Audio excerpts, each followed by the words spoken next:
England ವಿರುದ್ಧ ನಡೀತಾ ಇರುವ ಮೊದಲ ಟೆಸ್ಟ್ ಪಂದ್ಯದ ಎರಡನೇ ಇನ್ನಿಂಗ್ಸ್ನಲ್ಲಿ ಕನ್ನಡಿಗ ಕೆಎಲ್ ರಾಹುಲ್ ಅಮೋಘ ಶತಕವನ್ನ ಸಿಡಿಸಿ ಸಂಭ್ರಮಿಸಿದ್ದಾರೆ. ಇದನ್ನ ತಮ್ಮ ಇನ್ಸ್ಟಾಗ್ರಾಂ ಸ್ಟೋರಿಯಲ್ಲಿ ಹಂಚಿಕೊಂಡಿರುವ ರಾಹುಲ್ ಪತ್ನಿ ಆತಿಯಾ ಶೆಟ್ಟಿ ಇದು ತುಂಬಾ ಸ್ಪೆಷಲ್ ಎಂದು ಬರೆದುಕೊಂಡಿದ್ದಾರೆ. ಮೊದಲ ಇನ್ನಿಂಗ್ಸ್ನಲ್ಲಿ 42 ರನ್ ಗಳಿಸಿ ಔಟ್ ಆಗಿದ್ದ ರಾಹುಲ್ ಭಾರೀ ನಿರಾಸೆಯನ್ನ ಅನುಭವಿಸಿದ್ರು. ಎರಡನೇ ಇನ್ನಿಂಗ್ಸ್ನಲ್ಲಿ ಭರ್ಜರಿ ಕಂಬ್ಯಾಕ್ ಮಾಡಿದ್ದು ಶತಕವನ್ನ ಸಿಡಿಸಿ ತಂಡಕ್ಕೆ ಬ್ಯಾಟಿಂಗ್ ಬಲ ತುಂಬಿದ್ದಾರೆ. ಹೀಗಾಗಿ ಟೀಂ ಇಂಡಿಯಾ ಸತತ ಎರಡನೇ ಇನ್ನಿಂಗ್ಸ್ನಲ್ಲಿಯೂ 300 ರನ್ಗಳ ಗಡಿ ದಾಟುವಲ್ಲಿ ಯಶಸ್ವಿಯಾಗಿದೆ. ಇದರೊಂದಿಗೆ ಹಲವು ವಿಶೇಷ ದಾಖಲೆಗಳನ್ನ ಕೂಡ ರಾಹುಲ್ ಬರೆದಿದ್ದಾರೆ. ಇಂಗ್ಲೆಂಡ್ ವಿರುದ್ಧದ ಮೊದಲ ಟೆಸ್ಟ್ ಪಂದ್ಯದ ಎರಡನೇ ಇನ್ನಿಂಗ್ಸ್ನಲ್ಲಿ ಟೀಂ ಇಂಡಿಯಾ ಭರ್ಜರಿ ಬ್ಯಾಟಿಂಗ್ ಅನ್ನ ಮಾಡ್ತಾ ಇದೆ.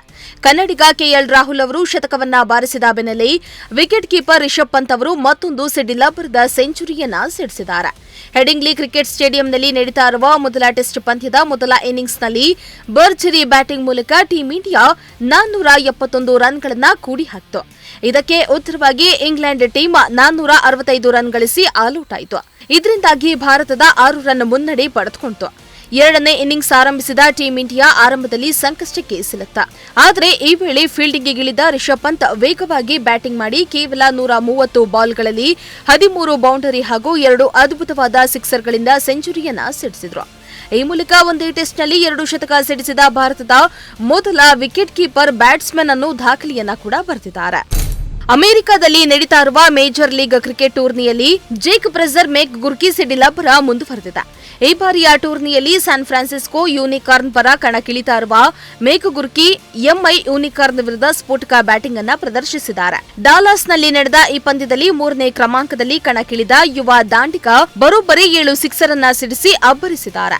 ಈ 7 ಸಿಕ್ಸ್ ಹಾಗೂ 1 4ನೊಂದಿಗೆ ಕೇವಲ 26 ಎಸೆತಗಳಲ್ಲಿ 64 ರನ್ ಅನ್ನ ಚೆಚ್ಚಿದ್ದಾರೆ. ಇದಕ್ಕೂ ಮುನ್ನ ಲಾಸ್ ಏಂಜಲೀಸ್ ನೈಟ್ ರೈಡರ್ಸ್ ವಿರುದ್ಧದ ಪಂದ್ಯದಲ್ಲಿ ಜೇಕ್ ಬ್ರೆಜರ್ ಮೇಕ್ ಗುರ್ಕಿ 38 ಎಸೆತಗಳಲ್ಲಿ 88 ರನ್ ಅನ್ನ ಚೆಚ್ಚಿದ್ರು. ಈ ವೇಳೆ ಅವರ ಬ್ಯಾಟ್ನಿಂದ ಮೂಡಿಬಂದ ಸಿಕ್ಸರ್ಗಳ ಸಂಖ್ಯೆ ಬರೋಬ್ಬರಿ 11 ಆಗಿದೆ. ಇದೀಗ ಮತ್ತೊಮ್ಮೆ ಅಬ್ಬರಿಸುವ ಮೂಲಕ ಮೇಕ್ ಗುರ್ಕಿ ಸಂಚಲನವನ್ನ ಸೃಷ್ಟಿಸಿದ್ದಾರೆ. ಕಳೆದ ವಾರ ಪ್ಯಾರಿಸ್ ಡೈಮಂಡ್ ಲೀಗ್ನಲ್ಲಿ ಚಿನ್ನದ ಪದಕವನ್ನ ಗೆದ್ದಿದ್ದ ಭಾರತದ ಜಾವ್ಲಿನ್ ತಾರೆ ನೀರಜ್ ಚೋಪ್ರಾ ಇದೀಗ ವೋಸ್ಟ್ ಆಫ್ ಗೋಲ್ಡನ್ ಸ್ಪೈಕ್ನಲ್ಲಿ ಸ್ಪರ್ಧಿಸಲು ಸಜ್ಜಾಗಿದ್ದಾರೆ.